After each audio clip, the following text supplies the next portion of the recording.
every issue that affects humanity.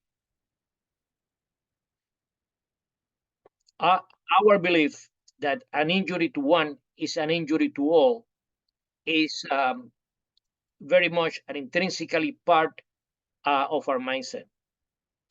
We hope that you find our forum to be helpful in increasing your understanding in the most important immediate issue facing humanity today. We also hope that this forum will be useful to help you find ways to channel some of your energy in support of the struggle for the Palestinian liberation and towards peace in the Middle East.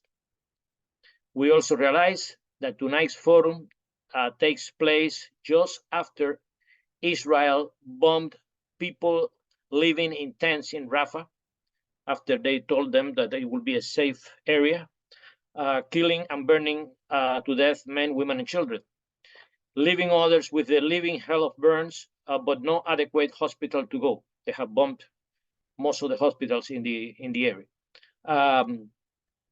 This evening, hundreds demonstrated in downtown Fort Lauderdale in solidarity with the people of Gaza that have been secluded in Rafah.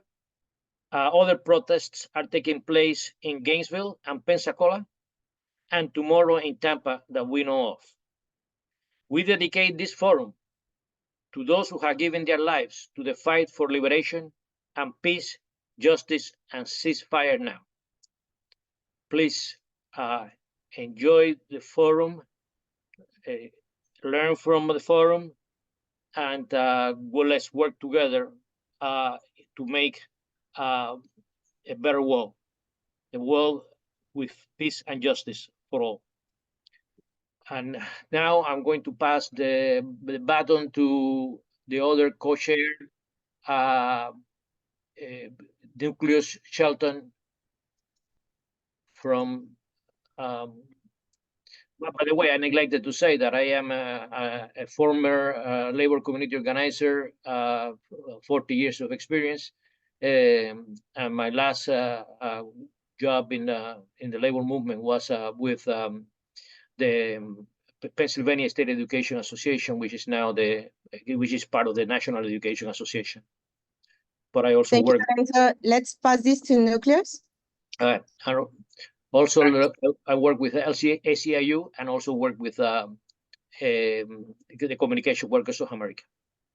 Nucleus. Well, good evening, everyone, brothers and sisters. It's great to be on this call with you all. I'd like to welcome you to this event, Palestine, an issue for every worker. As mentioned, my name is Nucleus Shelton. I so proudly serve as the co-chair for the Labor Community Alliance of South Florida. And today we're going to be talking about the pressing issues that are taking place and developing in Palestine in the Middle East. And it's a topic that resonates deeply within the fabric of our global community. But I want to be very clear when I say this.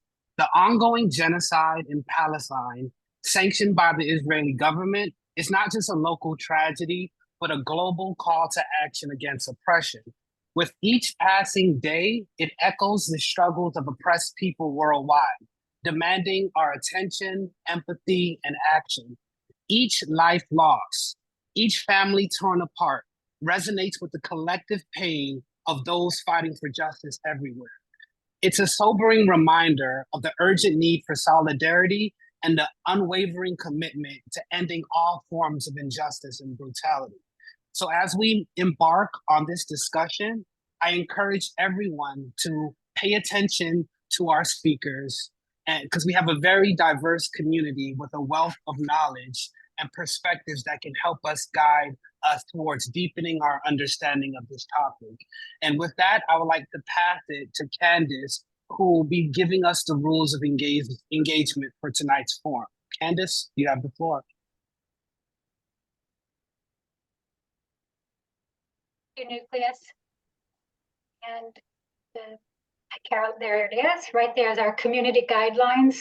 We just always go over these to make sure that we're all on the same page.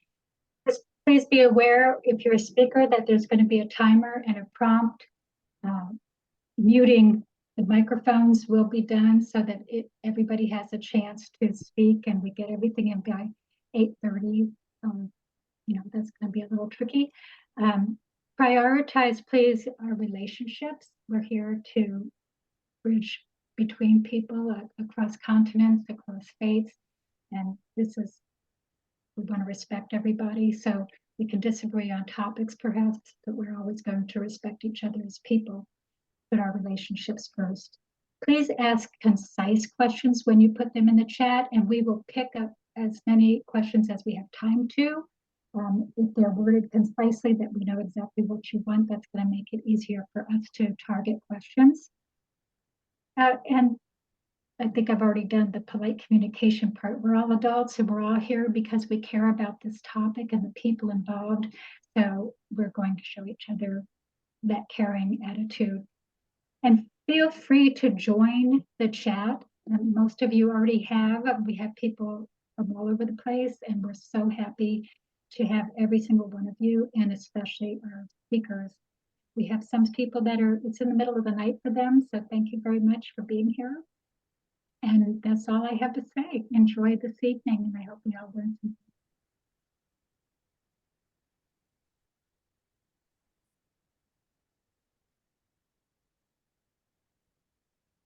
Okay.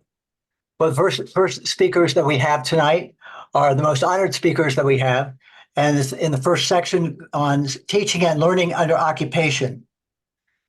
The first speakers are Sundos Hammad, and she is the coordinator of the Right to Education campaign at Birzeit University in Palestine.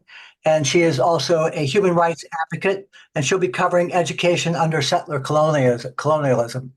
She'll be joined also by Fairouz Salameh, and she's also a member of the Right to Education campaign, and she'll be reflecting on her own experience as a former student prisoner. But first, we'd like to call on Sundos Hammad, and as Candace pointed out, it's like 2 a.m. on the West Bank in Palestine. So take it away, Sundos. Okay, thank you, Jeff. Hello, everyone. I hope you are doing great. Thank you for having us today in this great platform. First of all, I would start my presentation with honoring our martyrs in Gaza. And after what we saw yesterday, the urge of such platforms to speak about Gaza in every level, against oppression and against the genocide is really important. So thank you today for having us and for having the time to share and amplify the voices of Palestinians and Gazan students. So today, as the Israeli colonialism unfolds in its genocidal war in Gaza, after over more than 230 days, of relentless aggression, more than 2 million Palestinians are denied their basic rights of existence and life. Amidst this brutality, education becomes a casualty, with 19 higher education institutions in Gaza left paralyzed by bombings, claiming the lives of countless professors and students. Meanwhile, in the West Bank, the specter of occupation looms large, forcing 34 higher education institutions to pivot to distance learning for months due to escalating violations and settler violence and to restriction of movements. That takes us to a fundamental question to ask ourselves: why education amidst all of this is targeted systematically?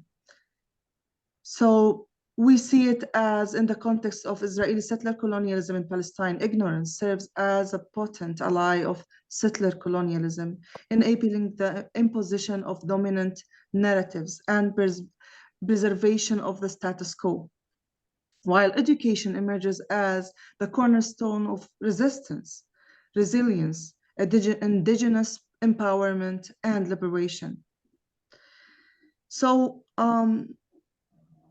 my campaign, which I work in, has emerged in 1988 in the first uprising in Palestine.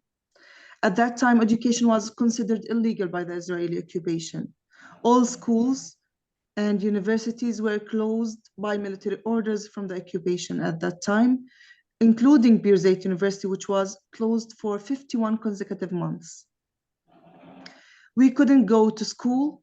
We were prevented from holding any books because that could be a threat to be in the Israeli jails.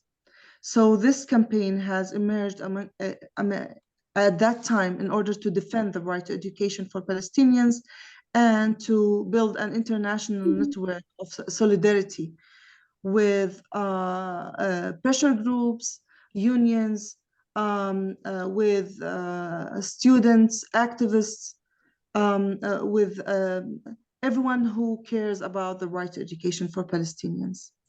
And yet today, after more than 35 years, we still function and we still document the violations towards the right to education. And this moment of history, we are witnessing something else about education. It's not like the systematic violation towards education system anymore. It's like a total annihilation of the whole system of education. As we see in Gaza, like all universities have been bombed. More than 100 professor and scholar has been killed, targeted with their own families. Hundreds of thousands have been lost their education.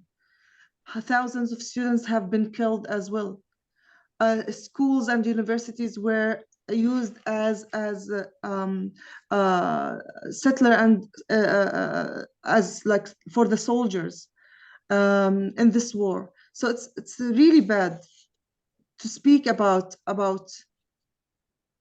the hierarchy of higher education among the priorities, because as I said at the start, like we can't even have the right to live, rather to speak about education. I wanted to say that what is happening today in Gaza has been coined by a Palestinian professor actually from Oxford called Corinna Nabilsi, which she in 2009 at the first assault on Gaza coined this term scholasticide to refer to the systematic destruction of higher education within the war in the context of Israeli settler colonialism. Today, we are witnessing scholasticide on a different level. Many scholars today are trying to redefine what scholasticide means, because it's no longer the systematic destruction. As I said, it has different levels and different faces, unfortunately, today. Thank you, Sundos. That's Yes. time. Thank you. Do I have 1 minute to conclude, or? Next speaker. Okay, thank you. Sorry. Yeah.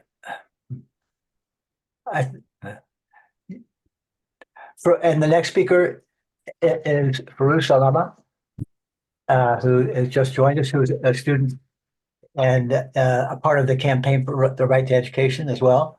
And we'll talk about her experience as a student prisoner, and we'll continue Sundos' comments later during the other section of the. Every speaker will have 2 more minutes to speak, and frankly, we will give extra consideration to the people from Palestine. I think that's the only appropriate thing to do. So, Fairouz. Hi, everybody. I hope you are good. Thank you very much for hosting us today. And I will start now to present because the time. I need just to continue about what Sundos talked about and how the Israeli security system for targeting the student in Palestine and their education. But to be, I need to start in my personal experience. Then I will talk about how the several axes the Israeli targeting the student to be just in good path. As for my personal experience, I was arrested in the second month of the war during the final stage of my education, which was preparing my graduation thesis. We as a Palestinian are treated during investigation, in quotation, because I was under investigation when I was arrested, as a security risk. The Israeli security system and as a colonial state dealing with us as a Palestinian as a security risk, and we are treated with our educational path and the promise from the Israeli officer of not being able to continue our education, completing a subsequent stage, such as being denied to travel to complete our education. For example, master degree or doctoral degree, and dealing with the Israeli security system dealing with the subject and the topic that we are studying as are considering as a security risk that prevent us from thinking about this subject and study this subject and research on the field. For example, when they arrested me in the section of my thesis, I was studying the checkpoints and barriers. It's just a small section in the whole topic. So they just dealing with this section as a threat to their state, and it's not allowed to us to think about this reality we live inside it as a social science or as a student in education path. Here and here, I would like to point out of the historical relationship of the colonialism to the immigrants of the Zionist Israel as a product of the continuation of the classic state of colonialism, which enjoyed the support of the Western country and give Israel the legality to kill Palestinian, as like what's happening in Gaza currently. Most recently, what's happening in Rafah yesterday and today, and daily killing in the West Bank. Israeli continue their killing act as a daily acting before the war, before the Tufan al-Aqsa battle war, and during this battle as a normal act, because they have the support of the Western country, and the most important of which the American government. It's just continuous financial supporting and supplying their weapon and providing the space for their research and the production of academic research. Give him a space to production of academic research to develop the weapon to kill us as a Palestinian at the time when we are as a Palestinian are prevented from completing our education. It's just briefly my experience. And because the time I have 1 minute, I need to point another important acting about how the Israeli targeting the student represented through several axes, as in the following point. One, direct killing through the martyrdom of a student, such as the last student in the Faculty of Physical Education, Aysar Safi from Jalazon camp. And before Aysar, they kill Amir Badr and Jawad and Dhafir al-Rimawi. And the recently graduate student, Sheikh Khadr Adnan, he was killed inside the Israeli fascist prison. To a continuous campaign of arresting. It was before the current war, and it's continuous through this war, more intense manner, with the number of detained students increasing to more than 100 male and female students, like Layan al-Kayed and Bara'a Ouda. The female student was arrested in the educational path in the university, and more students, like the president of the student council in Birzeit University, and all the students active in the student movement in Birzeit University, and in the all university in West Bank, and Najah University, Al-Quds University, and Abu Dis University. 3, the persecution continuous after freedom from the prison, which continuous summons and re-arrested some of students, such as the student Riyad Khalifa. Riyad Khalifa was arrested, a student in Birzeit University, who was arrested before the war, and he was released during this war. Yesterday, he was summoned to meet the Israeli directed officer in his region, Kufr Ni'ma village.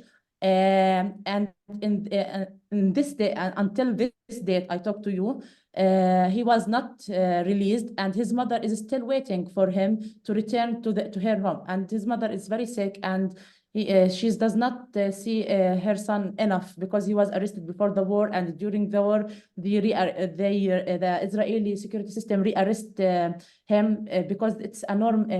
In quotation, they think the arrested casing a normal situation to dealing with us as a Palestinian, but it's a tool how they just facing us to not talk, to not acting, to not facing their colonial system to liberate our land. Fairouz, I'm sorry, it's time. Okay. If We we will. have, I Okay. will continue. Thank you. For both you and for Sundos, there'll be another 2 minutes. After that, there'll also be a question and answer period. But for Sundos, if you're still there, you can come back on camera. There, we can give you another minute right now because you were cut off a little bit short there. If you would like to complete your thought, you can complete your thought right now. I know you're probably where was I was last talking, but if you can complete your thought now, and then also you have more time later. Thank you so much, Jeff. I just want to emphasize what Fairouz has mentioned, that criminalizing the student movement since it's started in the 70s until today by raiding campuses and arresting students. More than 150 students from Birzeit University alone today are in the Israeli prisons, among them 4 students. Also, like how the Israeli occupation is trying to isolate the higher education in Palestine. Along with trying to change the narrative by forcing collective punishment on Palestinians on different levels, on the social media, on the ground, and anyone of the Palestinian allies or anyone who's trying to have solidarity with Palestinians also get punished if they want to come to Palestine. So yeah, I will try to sum it up also in the Q&A. Thank you so much, Jeff. Thank you. Thank you very much. Thank you.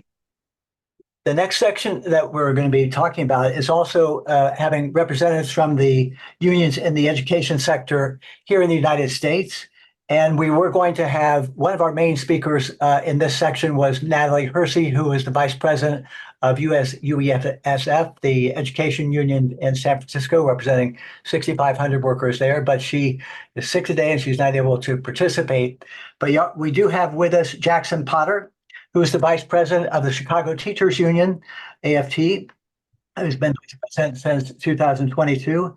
As a high school student in 1995, he led a walkout for equitable school funding.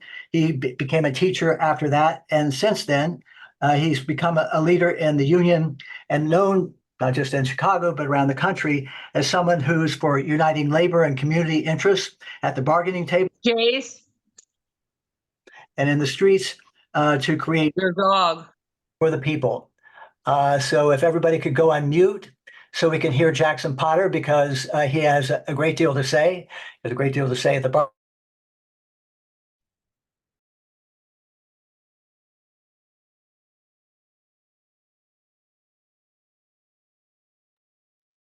Jeff, I think you went off on mute there for the end part. I don't know if you want to. Okay.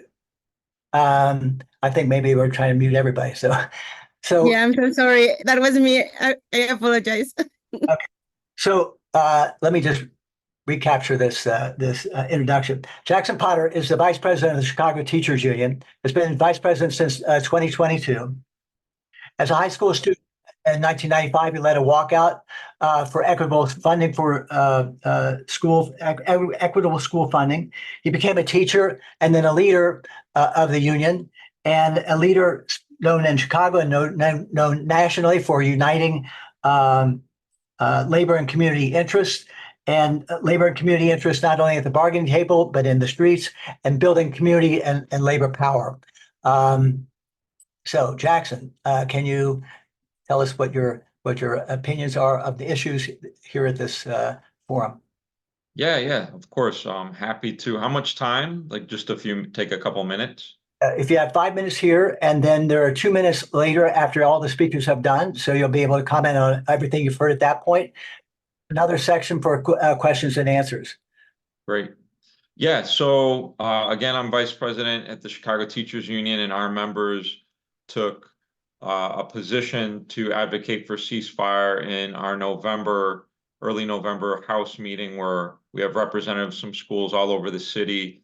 And it was really critical for, our most democratic governing body to take that position because of the harm being imposed by our government with our taxpayer dollars against children and civilians in Gaza. And as educators, it would be morally bankrupt of us to sit by idly and look the other way during this critical moment. And we had a good amount of debate internally, and we prepared for that moment because we know that AIPAC and other Zionist organizations were mobilizing. And as a Jewish labor leader, I had a specific responsibility to mobilize other progressive Jews in my union, along with Muslims. And we came together to make the case and really, discuss the ways in which human rights were being violated. And we wouldn't stand for our students to be treated this way. There's no way we could allow our government to do it to other children in Gaza and the West Bank. So that was kind of the motivation, but it then grew to us being able to advocate after we took that position overwhelmingly. I'd say, it was about 95% of our Democratic body taking that choice. It enabled us to band together with other local labor leaders like the United Electrical Workers, UAW, National Nurses, and call for a ceasefire that helped propel Chicago becoming the largest city to take that position, with our mayor, who's also a teacher, making the deciding tie-breaking vote. None of this comes without a lot of pressure. We've been threatened legislatively, that because of our position, there will be less funding for schools or less democracy for schools, or our positions about privatization would be opposed. So, these kind of united front efforts really need to be taken with others. I would highly recommend, doing the kind of work that's necessary to bring members along and educate and have, opportunities for people to learn more. So we've held forums where Palestinian voices, on the ground can share, just like we're doing tonight, some of the realities and what are the consequences of U.S. foreign policy on so many people suffering this onslaught from the Netanyahu regime, but also giving more of a historical context, that it's not as if this is the first time Israel has bombed hospitals and universities or refugee camps, that this is an ongoing policy that's decades in the making. And so that kind of education has been important because, the attacks will continue as, Zionist forces, more mainstream kind of corporate democratic forces feel that movements are starting to really demonstrate how inhumane our policy is, and they're pushing back. And so I fully expect, as we pursue divestment efforts, whether it's through pension funds or at the university level, those kinds of threats will continue. And so building broad, unified coalitions that are allowing us to educate people in a popular way to kind of increase solidarity has been critical for our struggle here.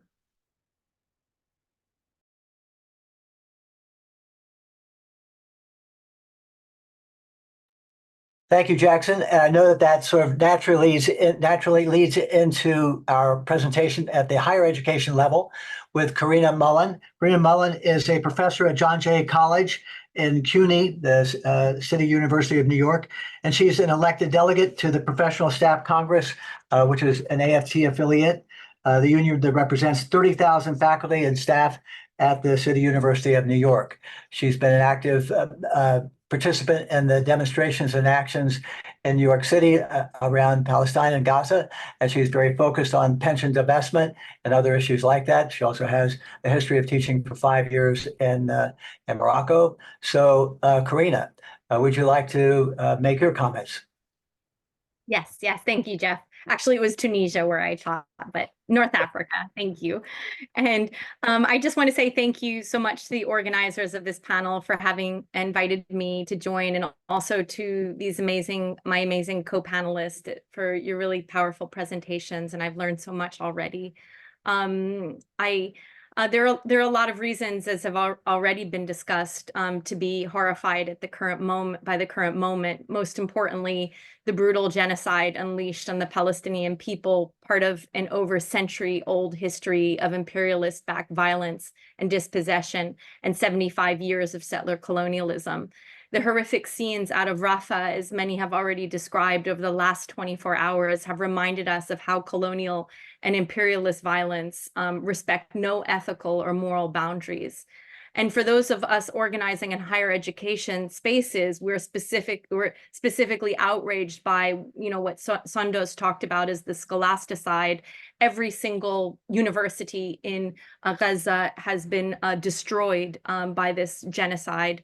But also what Fairouz covered as the criminalization and repression of Palestinian students and academic workers.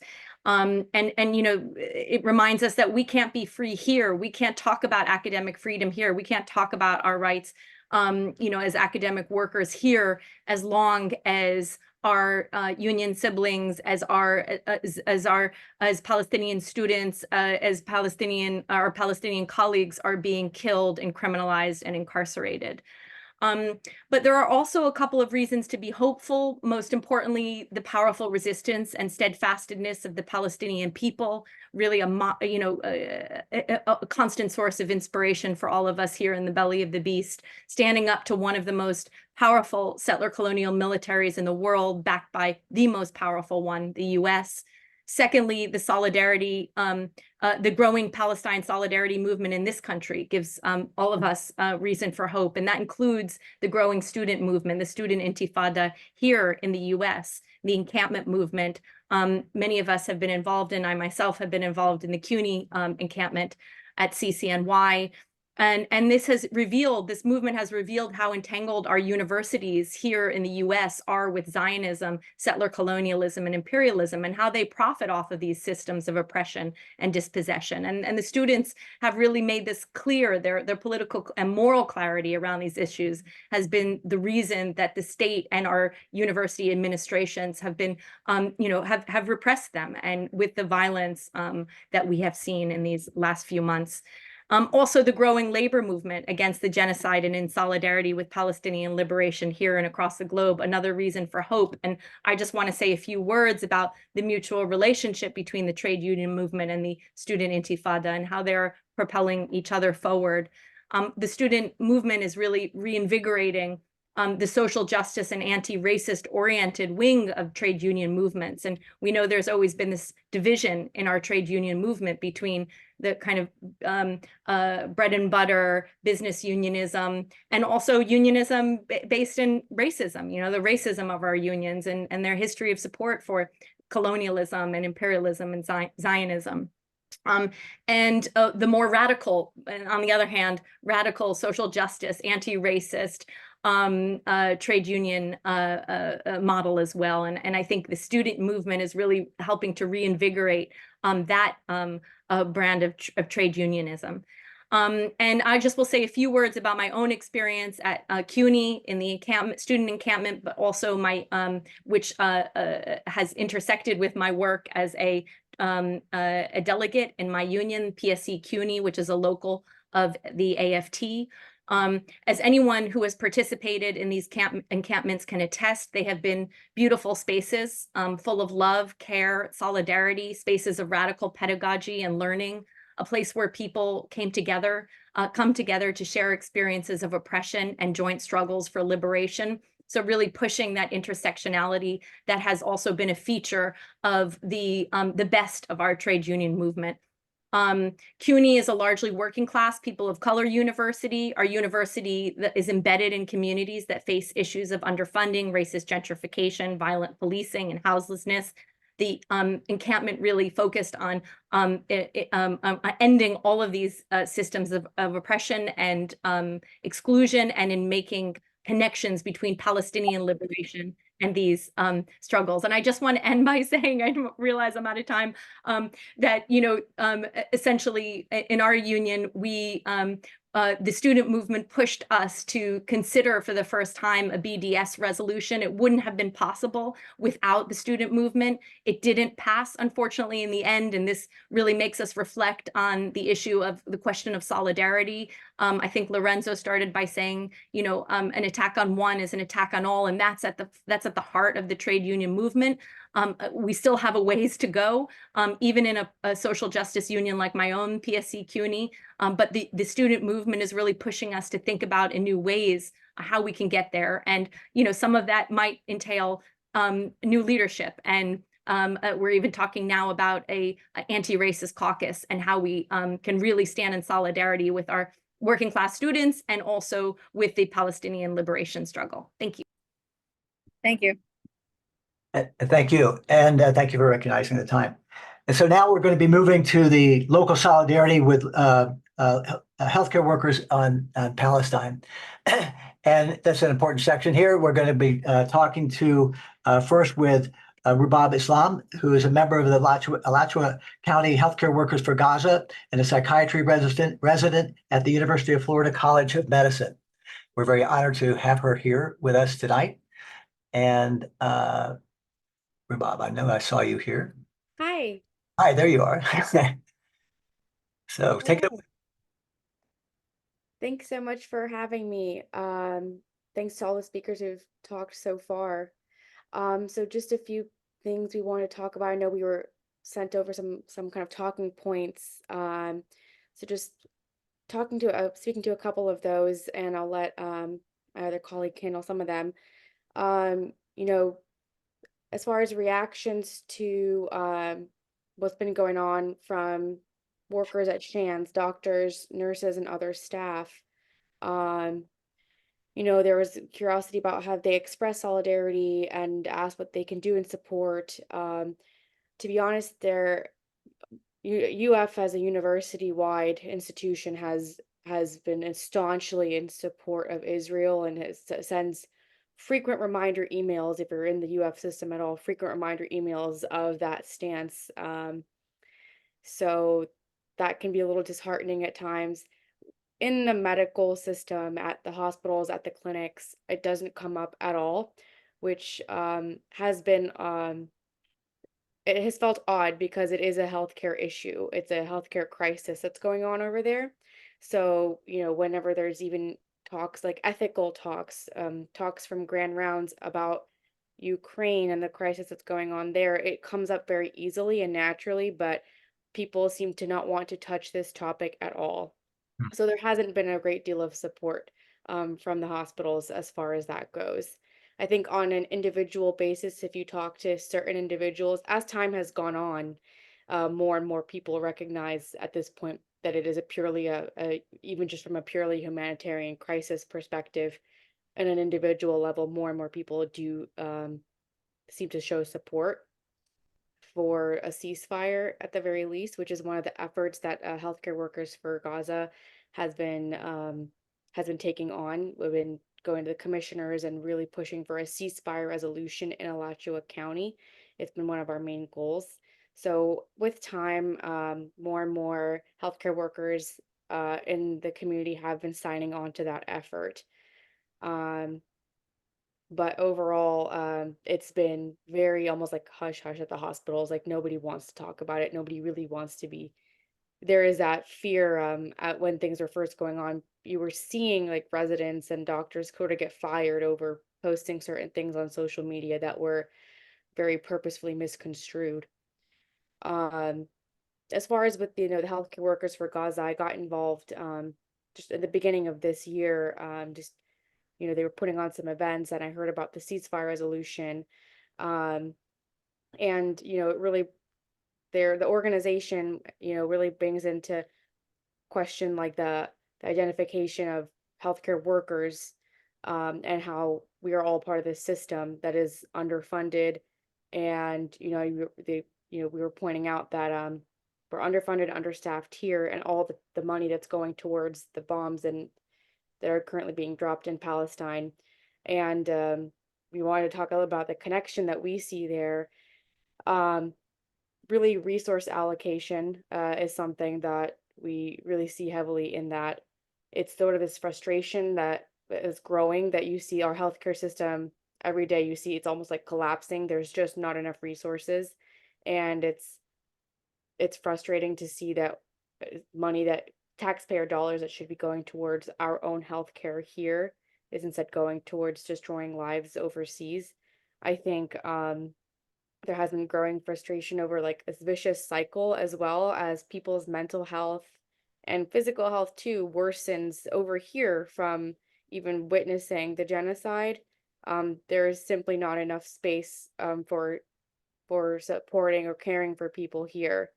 And it's on top of that for healthcare workers to feel like they don't really have free speech, or that they could be excluded from the healthcare system if they try to speak up about this. That seems like it's too interconnected, that it no longer serves a purpose of treating for people who are sick. So it's been pretty striking. And so for that reason, we've continued to just sort of really want to get support for our ceasefire resolution. We very much support some of the student encampments that have been going on, or our liberation zone at the University of Florida. Our group has sort of been trying to provide what we can for them. But even outside of the university affiliation, we just are trying to go directly to the county to support a ceasefire. One thing that our group, we talked with commissioners about, and what we wanted to kind of bring up is, from speaking with them and pushing with them, one thing we did achieve was Alachua County actually divesting from all corporations after we went to a meeting and pointed out that the county was profiting from investments in Lockheed Martin and Caterpillar. And after bringing that up, the commissioners actually met and are planning to move forward with divesting from all corporate investments. So those are some of the things our group has been focusing on. Thanks so much for your time. Thank you. That's a big win. Thank you very much. Okay, next up, we have Ananda Ramirez, the co-founder of the Alachua County Healthcare Workers for Gaza, and a medical assistant and a pre-med student. So Ananda. Hi, can everyone see me? I think it might be weird. Hi, my name's Ananda. Hopefully you guys can hear me. I am one of the co-founders of Alachua County Healthcare Workers for Gaza. I am a healthcare worker, thankfully, although I did start off as just a pre-med student at the University of Florida. I just recently graduated, and I've worked as an MA for the past 3 years, just because I'm trying to get to medical school, and I'm currently working in obstetrics and gynecology. And just to kind of just bounce off what Dr. Rubab has been going about, our group, thankfully, it is a huge win for us, I think. The commissioners just recently stated and actually voted to diverse from all corporations rather than like specific ones like Lockheed Martin and Caterpillar. And we just wanted to bring this up because in the state of Florida, there is like anti-BDS laws. And this is, I think, was one of the ways that the commissioners were thinking of going around that by just divesting and looking over all corporations that they're currently like invested in, rather than specific ones that we, like, of course, have been asking for them to divest from. It's been a very big struggle trying to get the ceasefire resolution passed through the commissioners. So this was a very big win. Of course, we're still going to try to do a ceasefire resolution. As we have seen, I believe in Doral, they passed a ceasefire resolution there. So that was really big. And so hopefully our county will be following suit soon. But for right now, I think the main focus is just them divesting from corporations, which we think is really a big priority right now.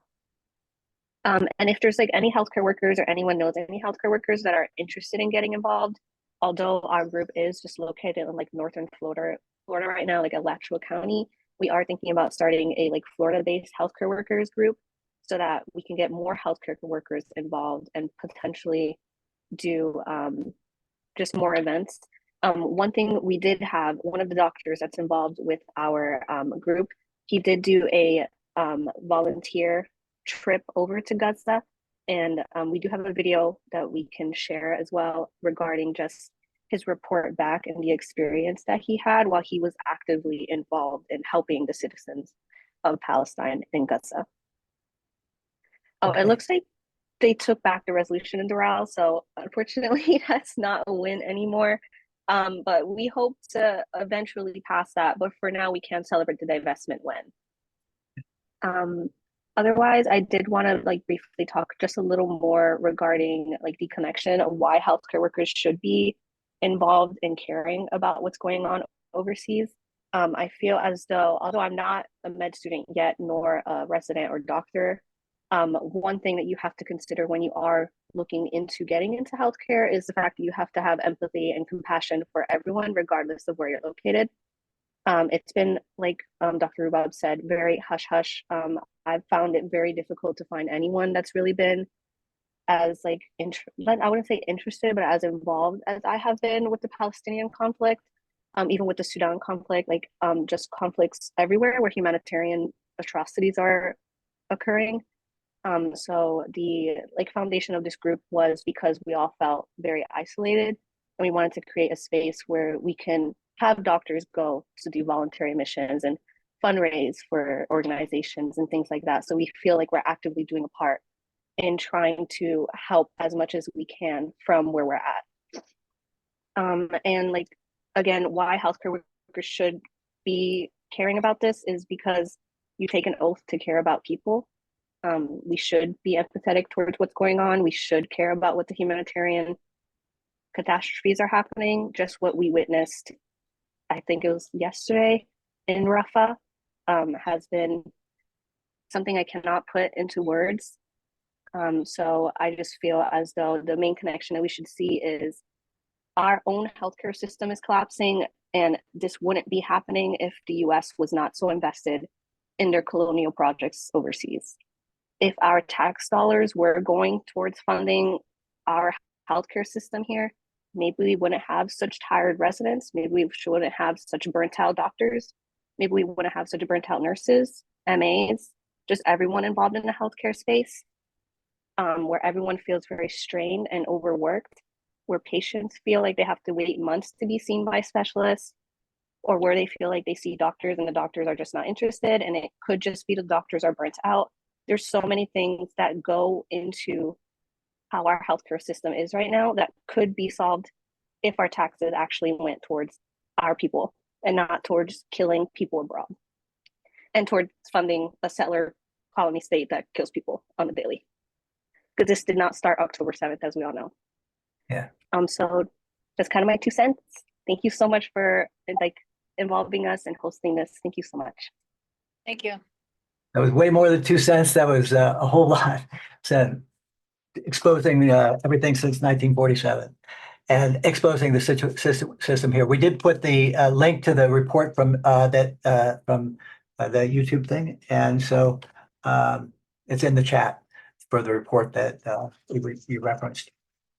And now we turn to the political analysis, and you referenced what happened in Doral and how that got reversed after Zionist pressure there. They passed a very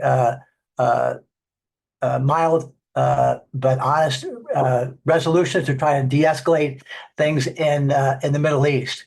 No one knows better than Angie Nixon about what it's like to have the pressure that was exerted in Doral, but she did it in November.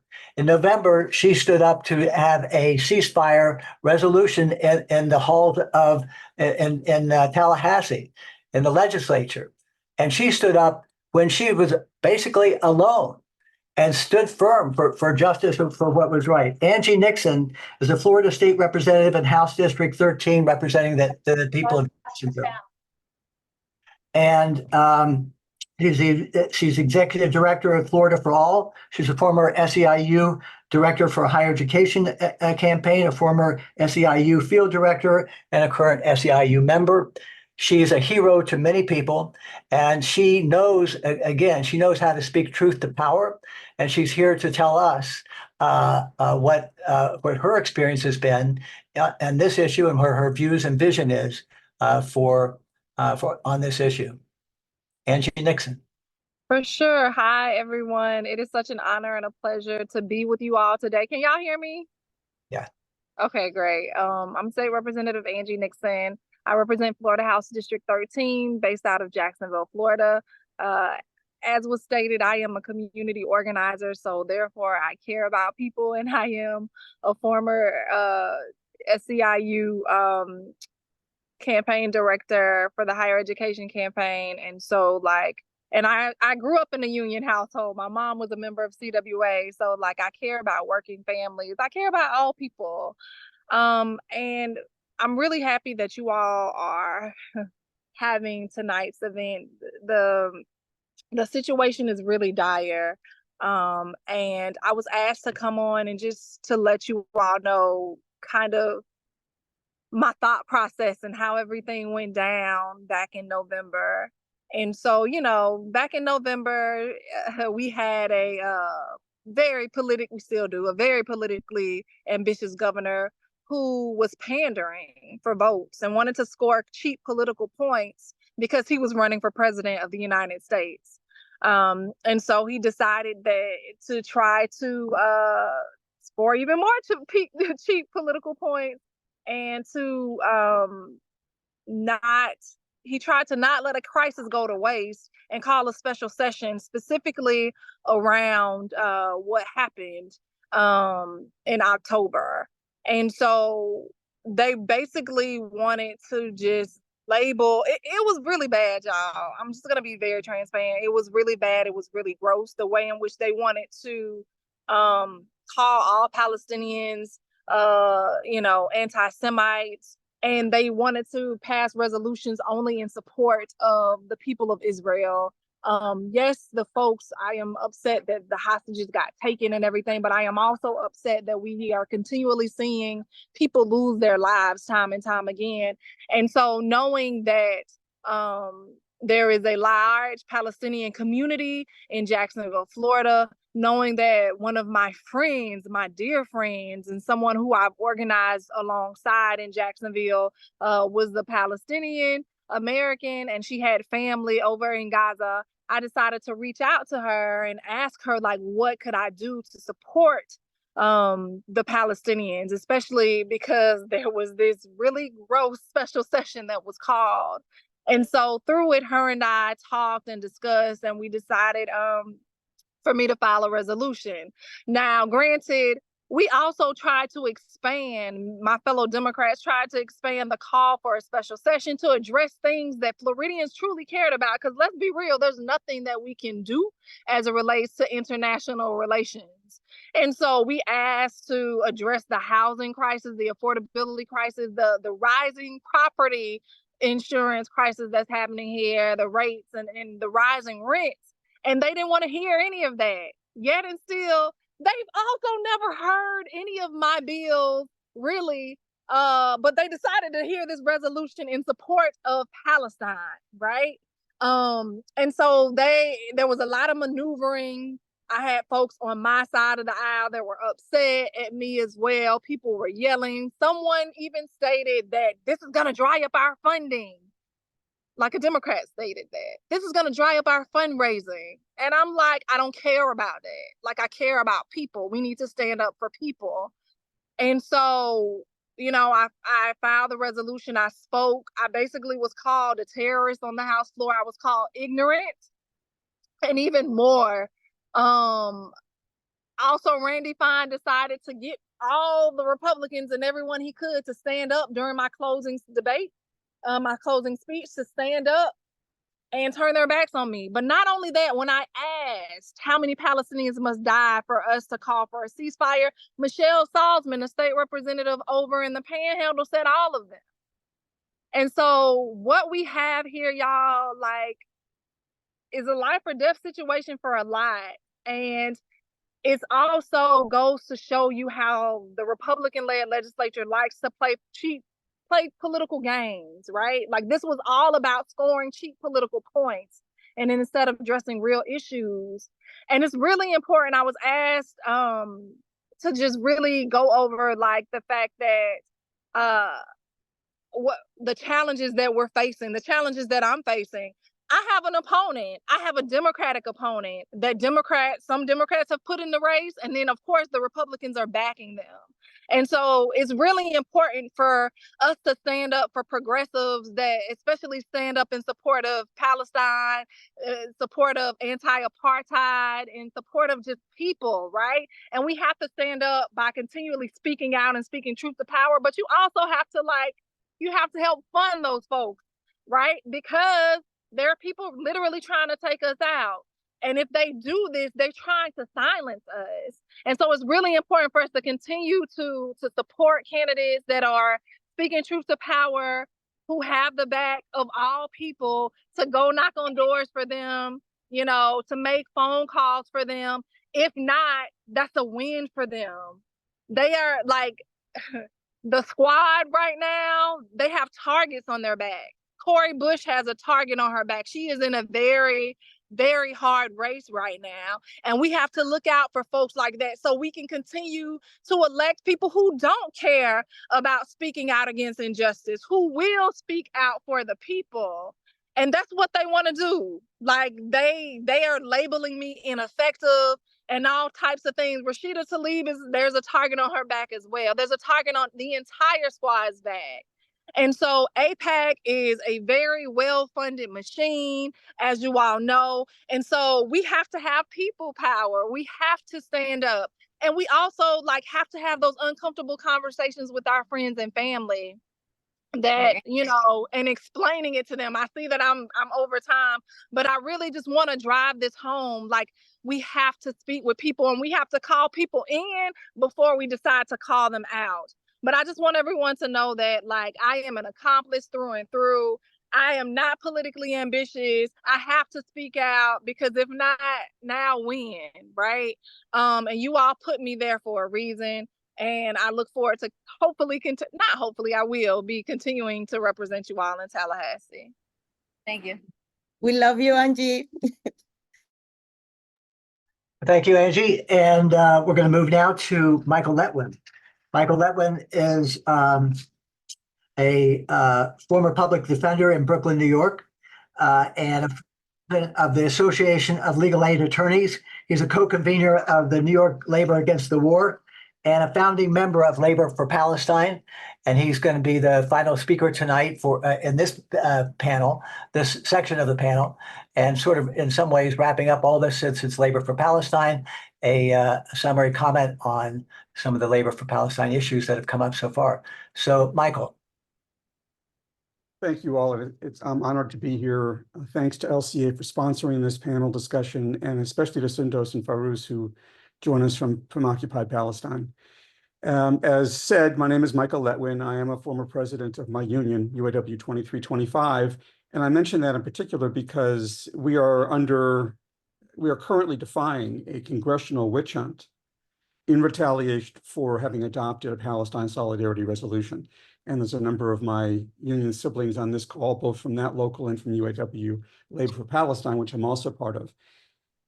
I don't know if I can answer the questions posed, as so many of us have been doing tonight, but with the few minutes we have left in this part, I'd like to try to do my best by focusing on the critical role of rank and file workers within the mushrooming movement of labor solidarity with Palestine. First, to say that in that regard, Labor for Palestine itself was launched in April 2004, so just over 20 years ago, to reclaim the legacy of earlier rank and file working class solidarity with Palestine. We didn't start that. It started with, in the late 60s, with groundbreaking statements by the League of Revolutionary Black Workers in Detroit in 1969. And then also with wildcat strikes and protests also in Detroit in 1973, against not the company in that situation, but actually against the UAW leadership's support for Israel during the 1973 war. And that was an Arab-led movement, which many others joined in. And today in that tradition, or even 20 years ago when we started Labor for Palestine, we were building on that tradition. We were standing on their shoulders of earlier efforts. And we're doing the same today in expanding through the Labor for Palestine National Network, which already has 36 member groups and is growing rapidly. So I know perhaps it's worthwhile through this rank and file prism to take a moment to summarize just why Palestine is an issue for every worker. A lot of it's been touched on here tonight, but I think the short answer is and always has been that this is a working class issue. Why? And this is something we could try to bring with us wherever we go in Labor for Palestine and UAW Labor for Palestine and all the groups that we're working with. One, as said earlier, an injury to one is an injury to all. It's the most basic labor principle. And in that case, you know, in this case, rather, Israeli settler colonialism is part of the same US-backed system of racist violence that brutalizes Black, Indigenous, people of color, and working class people around the world. And so we say that with Israel's knee on their neck, Palestinians can't breathe. And we unconditionally stand with them, just as they have stood with our struggles for Black and brown lives, Standing Rock, migrant rights, and beyond. So that's number one. Number two, as also referenced here tonight, our tax dollars fund Israel. Israel's crimes are committed with more than what was $3.8 billion a year, who knows what it is now, in bipartisan, not just Republican, US military aid. And those tax dollars, as said here before on the panel, should be spent instead on badly needed jobs, food, housing, healthcare, education, and transportation for poor and working people at home. And of course, to rebuild Palestine and all Gaza and all of Palestine. Three, our workplaces arm Israel. Many of our unionized factories, logistics, academia, tech, and other workplaces, without our consent, produce weapons, transportation, research technology, and other materials for the genocidal Israeli regime, without which none of this would be possible, what's happening to Gaza right now. Four, our unions fund Israel. Our unions already are involved, they've always been involved on the wrong side. In the 1920s and 30s, top labor officials donated millions to the Histadrut, the Zionist labor federation that spearheaded anti-Palestinian dispossession, apartheid, and ethnic cleansing, including the Nakba that established the Israeli state in 1948. And for more than 70 years, they have used our union dues and pension funds to buy billions of dollars worth of Israel bonds.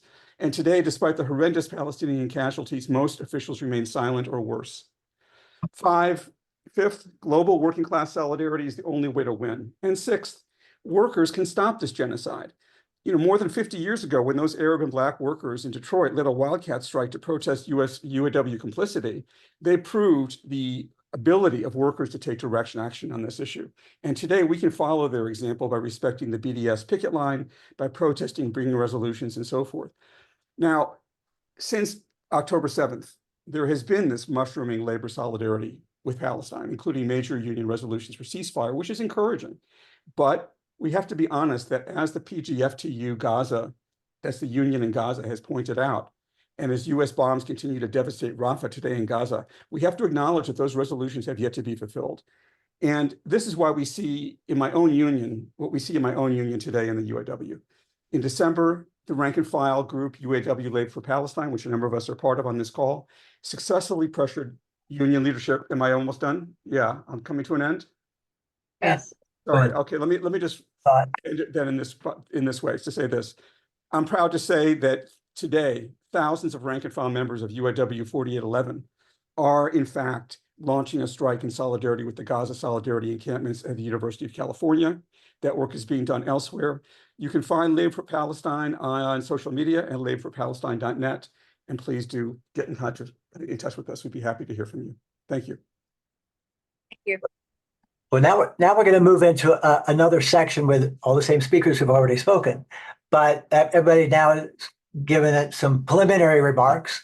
But now everybody's got to have a couple of minutes to react to all the things they've heard and or just extend their remarks by a couple of minutes. Maybe you heard something that you want to respond to, or just it triggers some other thoughts that you want to be able to expound upon. You don't have to say anything, but we'll go through it in the same order, beginning, of course, with Sundos. Sundos, do you have any other comments you'd like to make for a couple of minutes? I know we all like to hear you for a couple of hours, but we don't have time. Thank you, Jeff. Thank you, everyone. Again, like, it's an inspiration to hear you.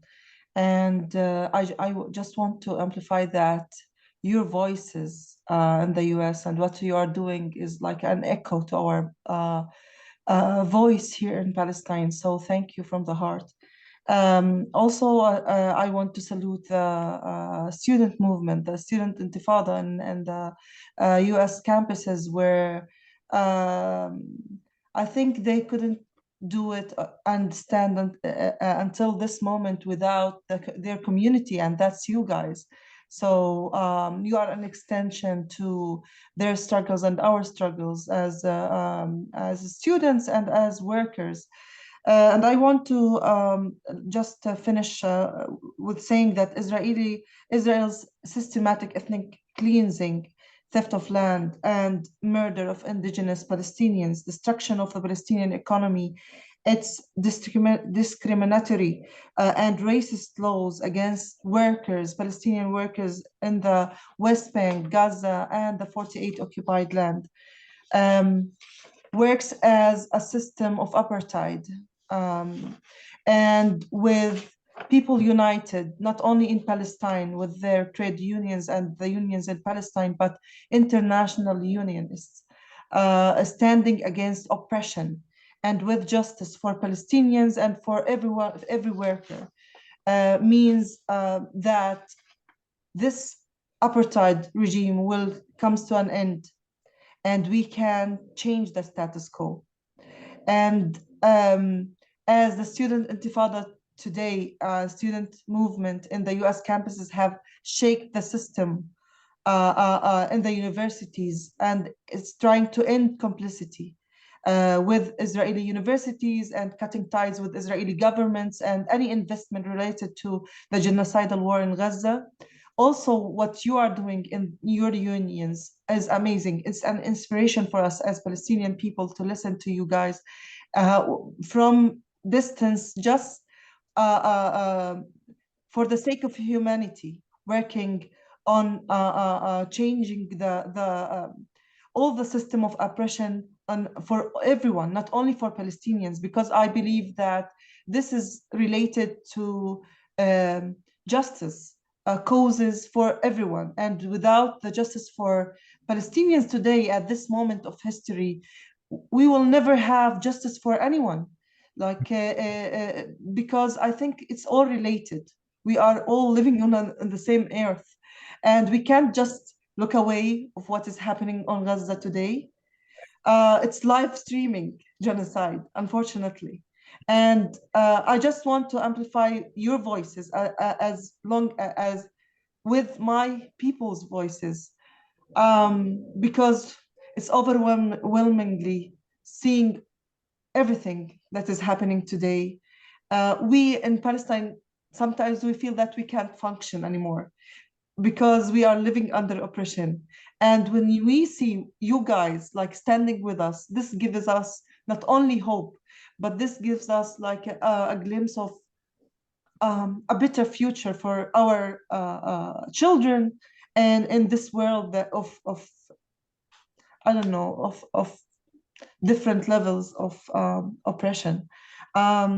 So just to say that what you can do today is continue your great work. Please continue being part of the BDS movement, because it's one of the main basic tools to end ties with the Israeli complicity and any government who are complicit in the killing of the people in Gaza. and on the healthcare level, on the educational level, on the economical level. We can do it. We can just because they will not wake up and say, "Oh, shall we end this war?" Like enough people that have been killed. They will never do that. Thank you. That's They time. must. Yeah, we must end that by hurting them economically and making them see and take responsibility of their actions today, because we have the power. We need to regain our power today as workers in this world, and for them to take responsibility of their actions. Thank you so much. Thank you, Sundos. Beautiful comments. Fairouz. First of all, thank you all for what you said and what you talk. And today you are not just talk and just make loud your voices. No, you are acting in the street, in the movement, in union, in the students. It's really just reflects the real facing and the meaning of the facing the colonial system, which inside your country or outside your country, as Palestinian, as under colonial system. I need just to talk about 2 points. I think it's important to mention that. The first point, it's about how the targeting education by the Israeli colonial system and security system affect the student life. Because when the time period process that the student goes through due to the prison, Israeli prison, the student is detained / prison for a long period, which make it difficult for them as a student was inside the prison, Israeli prison. Once they got released and take their freedom, it's difficult to them to reintegrate with a new student in light of the graduation of their colleagues, and it's a different environment in university. So that's create a several challenge for the student to continue their education. And the second thing, it's just the targeting education. It's not stop while the student take their education inside the university. No, it's continuous after they graduate and go to the continuous their life as a Palestinian. For example, in this war, especially in this war, they arrest a lot of graduate students, such as Layan Nasser, and a couple of journalists, student graduate from Birzeit University, like Ikhlas Sawalha, Muhammad Bader, and we have a lot of students graduate was rearrested again from Israeli army, and it's just not stop in this point. No, they also even if arrest a Palestinian student or kill them and being a martyr,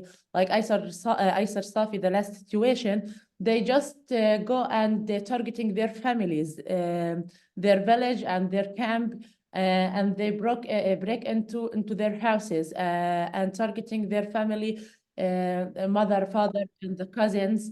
For example, while we are talking now, the Israeli army break into a Jalazon camp and go to the cousins and the family of Aysar Safi, the martyr Aysar Safi, who was killed by the Israeli sniper the last week in 15 May. So it's just a continuous targeting, and if we just need to make a brief, because the time, if we just if I need to conclude what can I talk in one sentence. When we just see the whole picture, you see that the colonial mentally that blows up and bombing our university, such as what's happening in Gaza Strip in this genocide. This is just reflects the mentally of real terrorism and real mentally of the of colonial system, how they work.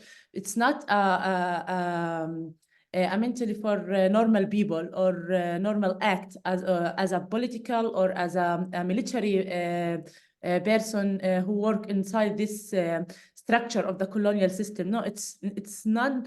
It's a mental just to kill. It's just how they create the tools just to killing they are killing us as a Palestinian because we are facing them every day in our life, and they will continue doing that outside also the Palestinian and targeting everybody will just solidarity with the Palestinian student and people. So we need just to release this fact, because the terrorist is their mental and they're acting as a colonial system, not the Palestinian resistance in Gaza or outside Gaza. Thank you so much. Fairouz. Thank you for describing the real terrorism of imperialism and the resistance to it, the hopeful resistance, the reality of resistance, and the liberation of resistance. Jackson Potter. Yeah, I guess I just want to finish by pointing out that unions are a critical institution in this fight for liberation of Gaza, West Bank, and ensuring that the state of Israel doesn't continue this reign of terror that we're seeing. And as democratic organizations, we're subject to a lot of internal and external pressure. We don't pick our members, so it's really critical to lay out the groundwork for respectful debate and dialogue to preserve and strengthen solidarity as we move forward on these various issues to strengthen our resolve in this key moment. And our opponents really rely on repression and fear. So, increasing light and understanding and giving people more context has, for us, opened up even greater autonomous spaces for educators outside of official union activity to express agency and solidarity with the Palestinian community, has enhanced praxis with Jewish-led orgs that share our values. And as a result, I think we're seeing a burgeoning coalition of unions in this country, one of the greatest anti-war movements in a generation. And the National Labor Network for Ceasefire sees over 10 million workers represented under the mantle of ceasefire, including my union, the Chicago Teachers Union, the UAW, the largest union in the country, the National Educators Association.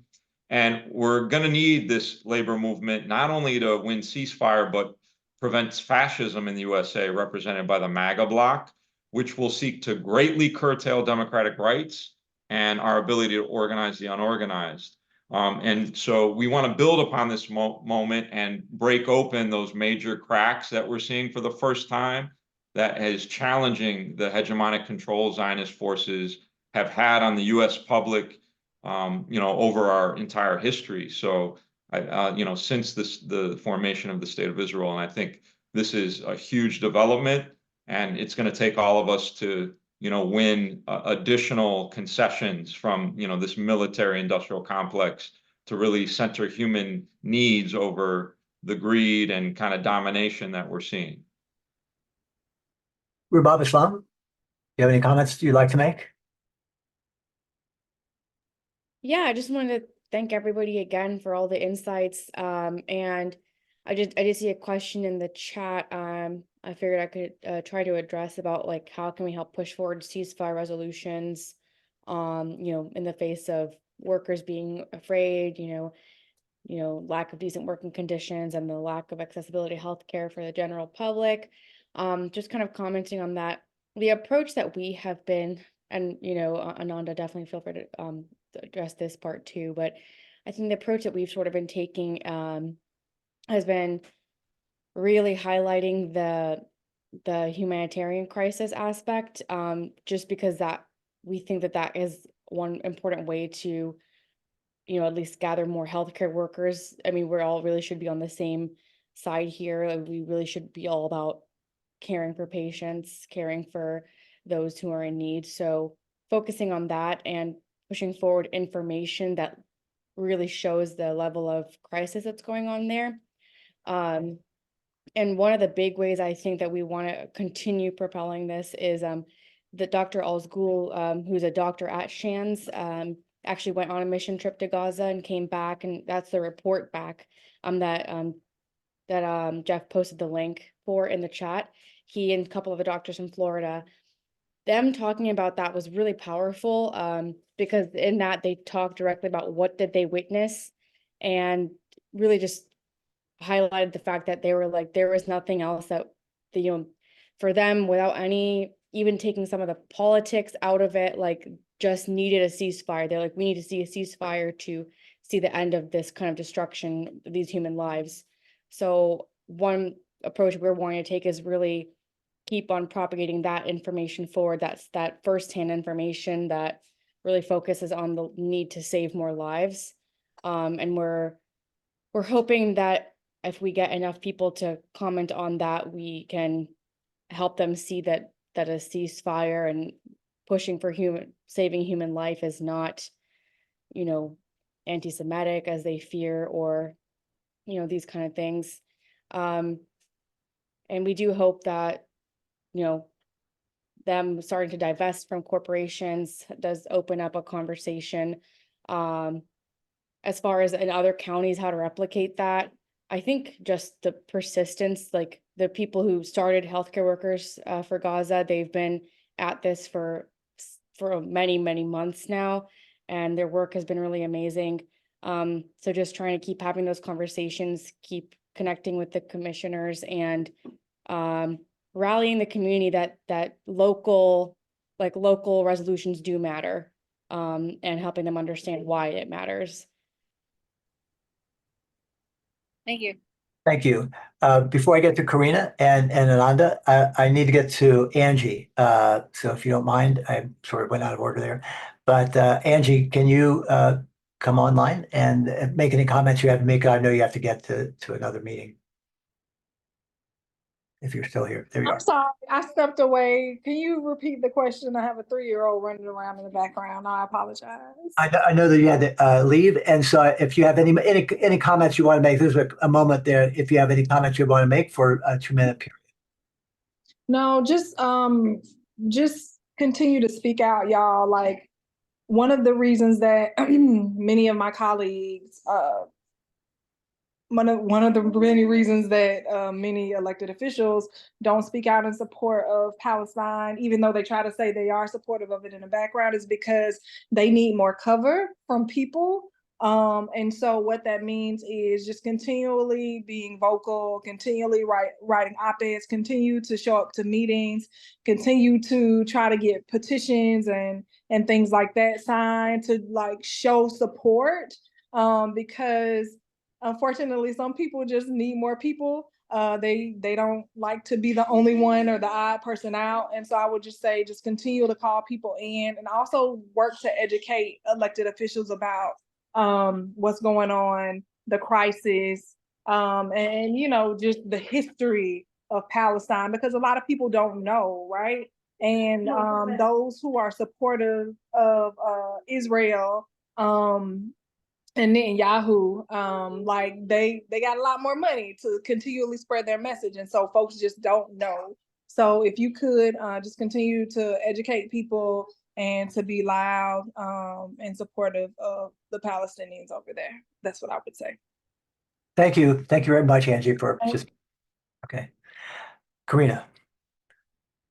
Thanks. Yeah, I just, to echo the thanks and appreciation to the organizers and to all the panelists. And, just to say that something, again, that comes across really strongly in all the presentations is the intersectionality of all of our struggles, and how Palestine and the Palestinian liberation struggle is, really an inspiration and really reminds us of these interconnections. And I feel very privileged to work in the higher education sector, with students, but also in the labor movement in higher education, because this the intersectionality is something that the students really have recognized early on. And they have constantly made these connections between policing and, the training, for example, in New York of the NYPD with the Israeli occupation forces, the same material interests that, are creating neoliberal austerity here and defunding our institutions, healthcare, higher education, are what, the same material interests that benefit from imperialist war, Zionism, settler colonialism, genocide, and dispossession. And so these connections are being made clearer and clearer today, and we still need to continue to push. It's difficult sometimes. Universities are sometimes difficult spaces to make these arguments in because of their entanglement. So are our unions, and both need to be decolonized in a way. But these struggles are happening, and I'm so inspired by all of you, and this makes me hopeful, really, for the future, and that we're continuing to build, we're continuing to grow, and that's why the repression also, in the same way that the reason that Gaza is the target of oppression is because of the genocide is because of the resistance. And this is why the student movement here, the more radical wing of the trade union movement here, and other organizers are being repressed in this country because the state, capital, imperialism, Zionism, they see us as a threat, and they should. Because we are a threat, and we do have power, and I do believe that we will win. And and being here with you all tonight reminds me of that. So thank you. Ananda, we will win. Ananda. Hi, just to kind of voice, of course, thank you for hosting us and for having us here. I think I'm not really sure what to leave it off with, but I know like one of the things that you guys have been asking is like, since we were able to get our county to divest, from the get-go, what we've really been doing is just being very persistent, like with emails, with meetings, like private meetings with commissioners. Our members have been doing that. We would go to like the commissioner meetings, even if like what our like ceasefire resolution is one of the things we've been going for, even if it wasn't on like the agenda, we would go, and during the comment like period, like we would talk about getting it put on the agenda. We would talk about why it matters to us and why they should be listening to their constituents, and why just essentially talking about what's going on.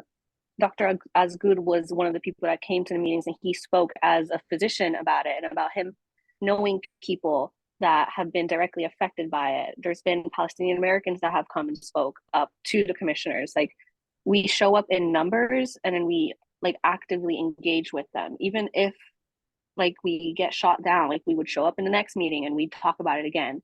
So I think just persistence and not backing down. I feel like given our space, the fact that I can turn off my phone and I don't have to deal with the images anymore is a privilege in itself. And if we're able to like do that, we should essentially. I know with work wise, like it's very difficult to speak up about it at work, especially when work just doesn't want political, quote unquote political, because I don't really think this is political, but political like stances like at work. And I know given like the current like economy, like we don't want to give up our work stance. So it is a risk to take, but I personally think it's a risk I'm willing to take, even if it may affect my employment or even my possible admission to medical school. I see it as I wouldn't want to go to a medical school that doesn't want their students caring about this. So I think you just kind of have to balance the risk, kind of put yourself out there. I never saw myself founding a group at all. I've never been the type of person to do that, but I reached out to one of the midwives that's in our group when I went to Jewish Voices for Peace, one of those meetings, and I just let them know, I was like, hey, like we're both within the health sphere, like have you been able to find anyone that's been involved? And it kind of started there, where we were like, we should start something. And they had way more connections than I did, because I'm not from Gatesville and I don't like, I'm not a midwife or someone of that level, but I think as long as you do what you can and you push for what you believe in, especially with something like this, anything's really possible. And then you'll find more of a community. And I think the main thing that this issue has been teaching us is that community is everything. And as a community, we can achieve anything we put our minds to, if that makes sense. Thank you. Definitely makes sense. And Michael. Well, first of all, thanks again and much respect for everything that people here are doing. I guess what I want to just end with is what I failed to accurately time in my earlier comments, and that is that, you know, in labor, which is, you know, the subject of this particular panel, I think we need to always be mindful of the difference between our unions talking the talk and walking the walk. So again, you know, in December, and this is the experience we've had in the UAW, which is often held up as being a model of, you know, of support for Palestinians. But, you know, it's more complicated than that, because there's the talk and then there's the reality. And we just need to be aware of that, because it goes to why rank and file action is so important. You know, in December, UAW Labor for Palestine, which had recently been founded like in October, successfully pressured union leadership to call for a ceasefire, and that was a good thing. It took a long time for them to do it, but they finally did. But since then, our leadership has defeated a motion to divest from Israel bonds. That just happened a couple of weeks ago. Has done nothing to organize UAW members to stop sending weapons and other military technology to Israel, and has endorsed Genocide Joe for re-election. And I think these kinds of issues, you know, I know this has come up a little bit in the chat, but I think the point is that I'm mentioning this because these are issues that are going to be equally relevant in all of our unions.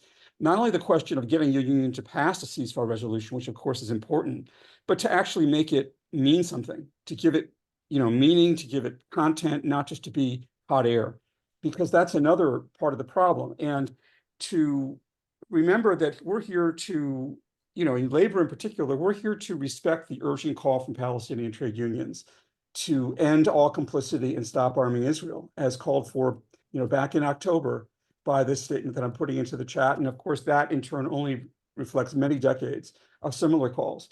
And for us to stand in solidarity with the struggle for Palestinian liberation and return. And I think this is where, you know, we need to always come back to, is to, one, demand an immediate end to the siege on Gaza, but also to all US military aid for Israel.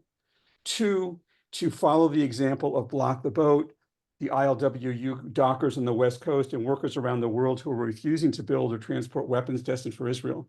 And three, you know, for respecting the Palestinian-led BDS picket line. In the case of unions, by severing ties with the racist federation, the Histadrut, and by divesting from Israel bonds and industries connected with Zionism and settler colonialism. And if we do that, if we adhere to that, we can play our part in Palestine being free from the river to the sea. So I would just like to urge us and encourage us to keep those things in the forefront, to respect the Palestinian trade union picket line and not to be crossing that picket line in deeds or in words. So thank you. Thank you. And now we're going to turn to a period of questions and answers to be chaired by, to be moderated, chaired by Carolina. Carolina, take it away.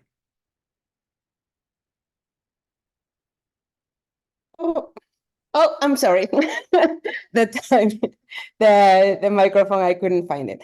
Okay, so we're going to go with the first question, which is, how can we go forward providing solidarity with those fighting against brutal colonial acquisition in Palestine? And I'm actually not going to go in order. I wanted to open this, and if you have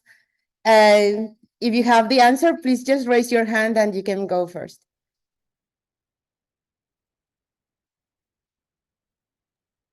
Maybe you could put the question in the chat. Okay, so give me 1 second.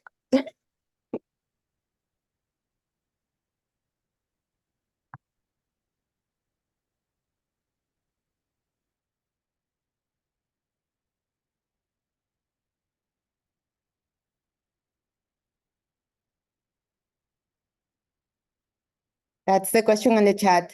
How can we go forward with providing solidarity for those fighting against brutal colonial acquisition in Palestine?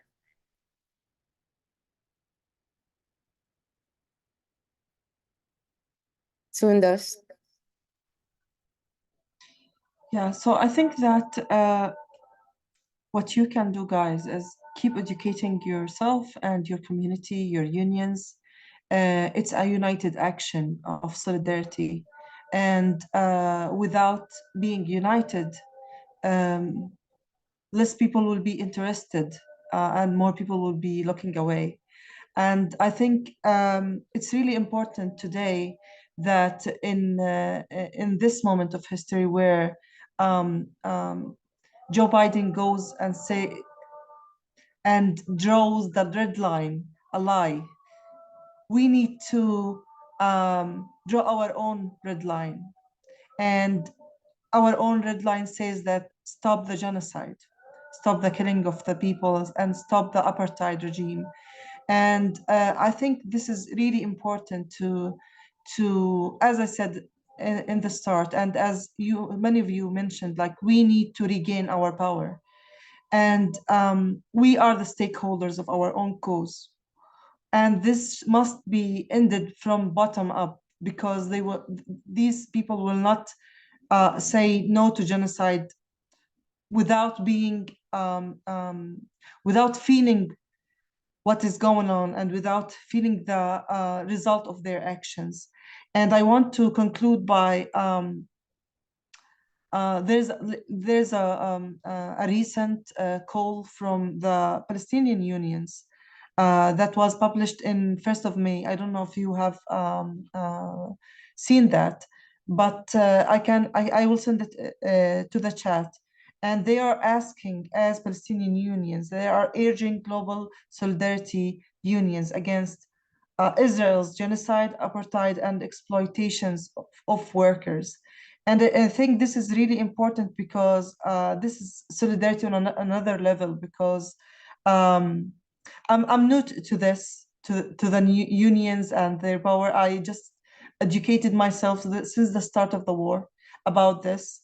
And let me just express my feelings when I say, like, I'm really honored by of being here with you guys and listening to you, because now more than ever I'm learning how collective work and collective resistance and resilience is making a difference in this world. So yeah, thank you so much, and I hope that I answered the question. That was great, actually, Sundos. And when we are talking about the labor movement, it's important that we all see it as us coming together for the things that we want. And that is very similar to when we're fighting at the community level, because it's us coming together and pushing those who make those decisions so that we get those things that are important and that match our values. So it's really, really important. The next question that we had on the chat was, how can we go ahead with a process for educating those who are not currently in the movement for Palestinian liberation, so they understand why we are doing what we are doing? Carolina, Corinna has her hand up. Oh, Corinna, go ahead. That's okay. I'm That's sorry. okay. I can try and answer the two together. Perfect. Okay. Yeah, because I was just going to follow up, and thank you, Sundos, for those powerful words. I agree with you completely, and also I'm very honored and proud to organize with Labor for Palestine, and we very early on, when as Michael discussed, took up the call from the Palestinian Trade Union Federation, and I absolutely agree with respecting the BDS picket line, and that is how we honor the call for solidarity from our Palestinian trade union siblings. And as has been said, that is what really is at the heart of trade unionism, is that solidarity. And in this case, solidarity means respecting that picket line. And also standing in solidarity with the national liberation struggle and with the resistance. And I think that's what Sophia put in the chat, and I agree 100% with that too. And I would just say political education is really, really important, how we win people over. The trade union spaces are difficult spaces. liberalism is hegemonic at best in trade unions. In my trade union, we also have a lot of Zionists and people who support imperialism openly. And that's really difficult. And eventually we need to create, I think, a leadership structure and a political line within the union that lets those people know that, if that's their position, they're not going to be find a place for themselves in the union. I mean, that's ultimately, there's a line in our union, at least, and I'm sure in a lot of unions, about fear of divisions and lack of unity, and that Palestine is creating divisions. That's not what's creating divisions. What's creating divisions is having racists in our unions, having people who are okay with genocide and settler colonialism. That's what causes the divisions. And I think it's really important for us to clarify those dividing lines. And the more we do, the more people that we will win over, because, I do believe that a majority of the working class in this country can be won over to the question of supporting national liberation in Palestine, to ending the genocide, especially if they see it as connected to workers' exploitation here. And, again, as we've pointed out, how little money there is for funding social goods in our country. So, whether it's education and healthcare and housing. And so I think it's about making those connections, political education, the history of learning about settler colonialism, the role of U.S. labor unions in supporting settler colonialism and ethnic cleansing and apartheid in Israel, in Palestine, and is incredibly important. So political education, but also really clarifying those political lines for people.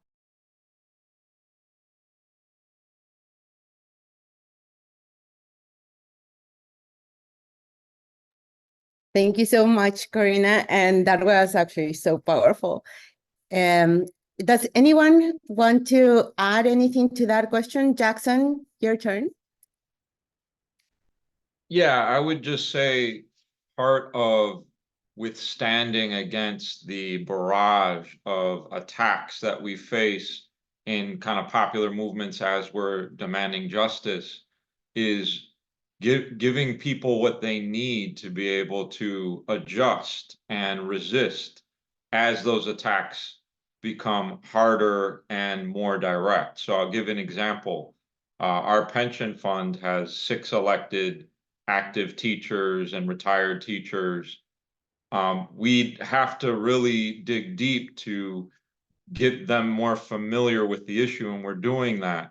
But they've divested from the armaments industry already because of the violence that's endemic to many U.S. cities. It's not that far to consider divesting from the military for similar reasons, in that it takes innocent lives. It takes money that could be invested in schools, in the hospital system, et cetera, socialized medicine, universities for free, right? And that is going to be helpful to them in pursuing a divestment strategy. But as soon as they do that, I guarantee you there will be legislation to merge our pension system and weaken and attack us from a different angle. And if they're not ready for that attack, and our members aren't brought along in a very popular, widespread manner, then we will suffer a loss, even as we advance the struggle on Palestinian needs and demands of the labor union movement. So I think we have to be careful in preparing our people to fight this fight so that we're successful. Thank you so much. The next question is in the chat, and I'm going to also read it. It says, how can we help forward the ceasefire resolutions in the face of workers being threatened to be fired, have no speech, a lack of decent working conditions, and general lack of accessibility to healthcare for the public? And I know that Sundos addressed it earlier. Actually, it was also Rubab, I think, who mentioned a little bit of that. But if anyone wants to take this question, please raise your hand.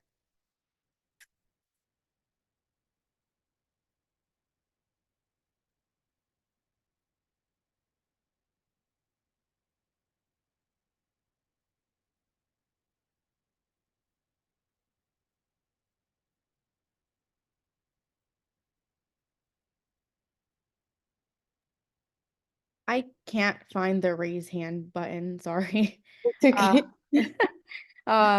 But just to add on to what I had been saying earlier, just the same thing, kind of reiterating the same thing we talked about, reiterating the conditions there that Palestinians are suffering, the lives being lost, and just the catastrophic injuries as well. Sharing the firsthand accounts again, I think super important and has been really moving for everybody who has seen them. I think one thing that we are still working on is getting those who are not already educated on the topic to view these talks and discussions. So we share a lot on social media, and I have heard and been told that from some people that, oh, these posts and these social media things are the only way I get any information. And so that's the one way we've been getting more outreach to healthcare workers in Alachua County. And on top of that, just pointing out the conditions that the healthcare workers there are having to work in, which is really, I mean, just deplorable, like just nothing. They're working with basically nothing. So coming at it from that angle as well, I think can really bring people together and hopefully, make people realize that it's, make the leadership realize that the ceasefire really is the only way forward. I think that's really just the main thing that needs to be to start with to protect lives. So just being persistent for us is going to be a main thing. We're going to keep meeting with them, like Ananda said.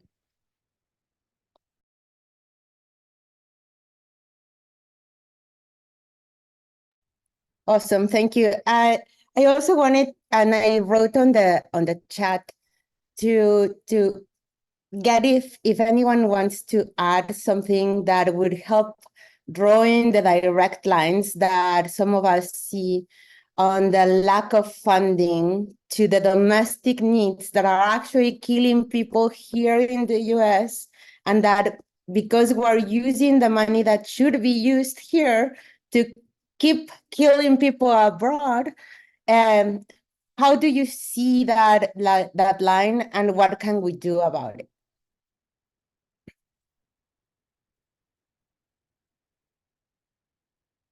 Anyone?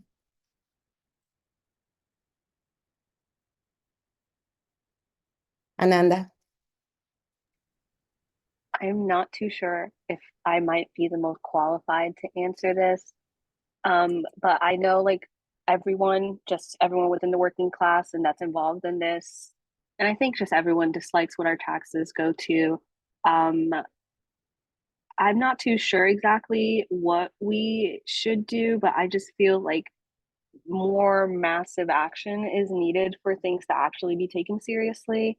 I feel as though the government here at this point shows that they don't really care what citizens say or what their people actually would prefer.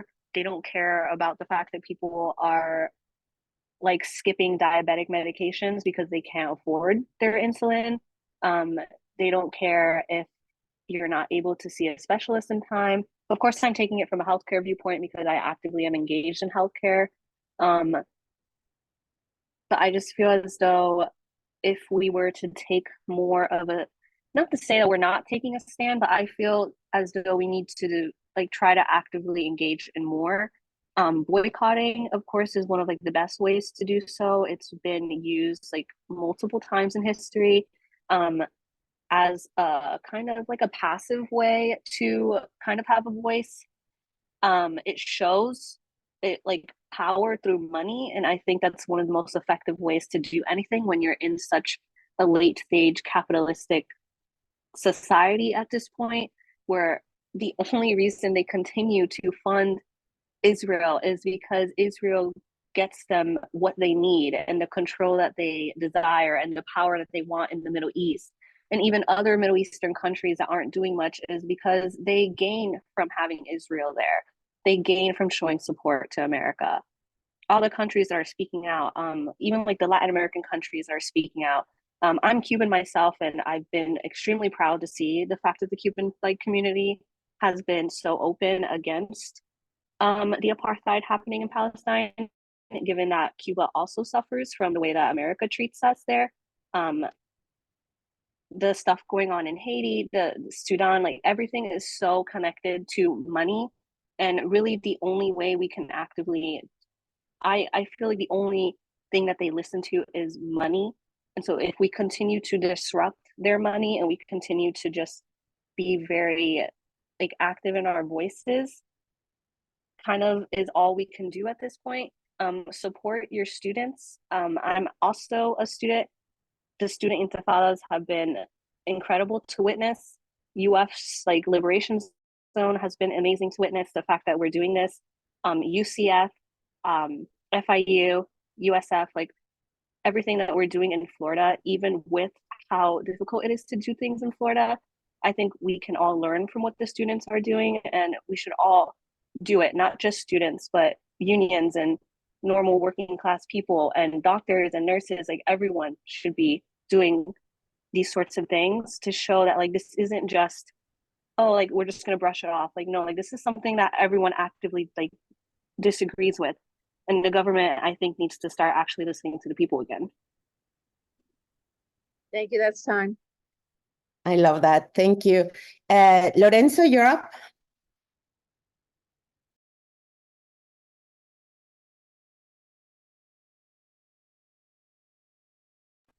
Lorenzo, you're on mute.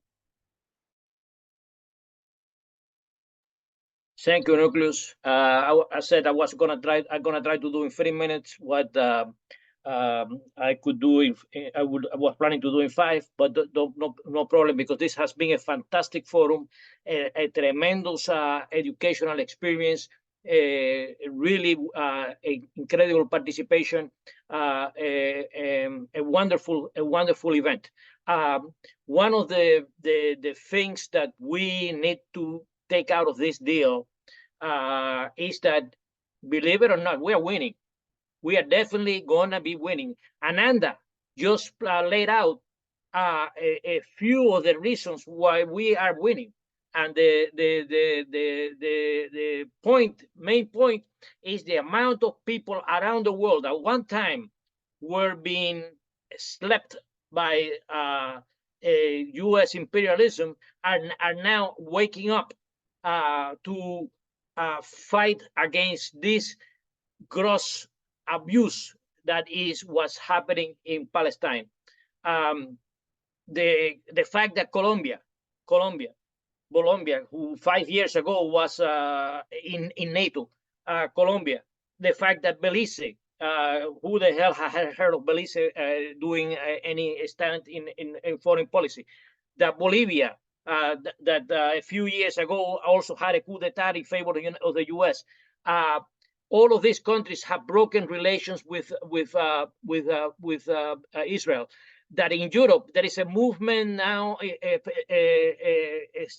spreading in Western Europe to isolate Israel and recognize Palestine as a nation. This is an extremely important thing to us to keep in mind. We need to keep pushing and keep pushing and make sure that these things get done. 3 things. Ceasefire. We need a ceasefire. We need to keep fighting for the ceasefire. Over 75% of the American people, almost all the polls that I have seen, are in favor of the ceasefire. Even a large number of Republicans, so I believe the last one I saw, it was even 50%, are for a ceasefire. So it is a really an important thing to point that out, and also the military thing. Why the military thing? Because it's millions of dollars that are being spent in Israel and other military industrial complex adventures throughout the world that are necessary to be stopped in order to be able to deal with all the things that we had to deal with in the United States. I don't have to tell you the things that we need to do in terms of this country, because we are losing our life, the way that we used to live. Our standard of living is coming down and down and down, and I had no other thing. The divestment, people mentioned the divestment. It's an important concept to be able to divest the union funds, to work together to divest union funds, and to work together to get the universities to divest from any dealings with Israel. This is not only happening in the United States, it's also happening in Europe, and it has happening in Latin American countries, in Africa. Also, in terms of all that, Latin America, Africa, Europe, we need to start seeing the world in regards to fight against economic privilege that are being expressed through white supremacy. And that we need to be able to foment that united front worldwide. I mean, people are getting killed in Africa to support economic privileges for white supremacy. In Latin America, we have the same problem. We have a slow motion, a genocide going on in Cuba. And we need to fight all those things. So this is extremely important that we do that. Boycott, the boycott of the Israeli products, Israeli industries, all of those things are important to affect economically the regime of apartheid that exists in Israel. The resolution that South Africa brought into the International Court of Justice about what the genocide and the apartheid that is going on in Israel needs to be propagated and talked about, and but the main thing is that the main thing is that we need to continue working together, build bridges, and continue to do things that will promote and we should start tonight. Thank you very much. And I thank you, all of you, for coming in the name of the LCA and the other organizations that participated in this effort. Be faithful. We're gonna win. Just look at the world 60 years ago compared to now, and we're gonna win. And we look forward to hearing you in the next meeting. Please stay in touch with LCA and with all the forums that we put together. Thank you, and have a good night, everyone. Thank you, Carolina, for doing 7 jobs at the same time. Thank you all. Good night. Good night. Love you all. Bye-bye, Candice. Good night. Bye, Glenda. Night. Thank you so